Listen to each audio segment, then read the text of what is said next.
இந்த வருடத்திலே தேசம் முழுவதிலும் ஆண்டவனுடைய அருளால் நிர்வாகம் அவருடைய ஆசியை எல்லா ஜனங்களுக்கும் ஒரு பாகுபாடின்றி இறங்கவும், சமாதானமாய் எல்லா ஜனங்களும் வாழவும், எல்லா ஜனங்களுக்குள்ளும் சகோதரத்துவம் நிலைத்திருக்கவும், ஒவ்வொருவர் செய்யும் ஒவ்வொரு காரியமும் வாய்க்கவும், இன்னும் தேசத்திலே பொருளாதாரம் பெருகி எல்லா குடும்பத்திலும் பாக்கியம் நிறைவாய் பொங்கவும் பிரார்த்தனை செய்யும்படியாக எல்லா கிறிஸ்தவ மக்கள் கூடி, கிறிஸ்தவ சபை தலைவர்கள் எல்லாரும் பிரார்த்தனை செய்து இந்த புதிய வருடத்தை ஆரம்பிக்கும் ஒரு பெரிய பேரின்ப பெருவிழா இது.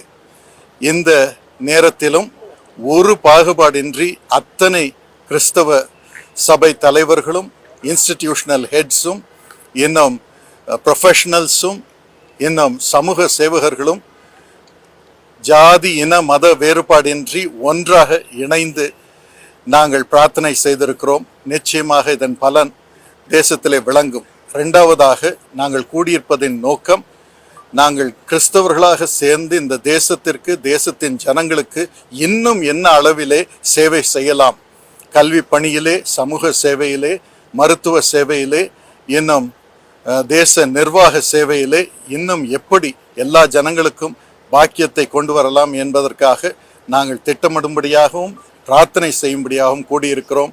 இது நிச்சயமாகவே பலன் தரும். இந்த வருடம் மகிமைக்குரிய ஒரு வருடமாக இருக்கும் என்று நம்புகிறேன்.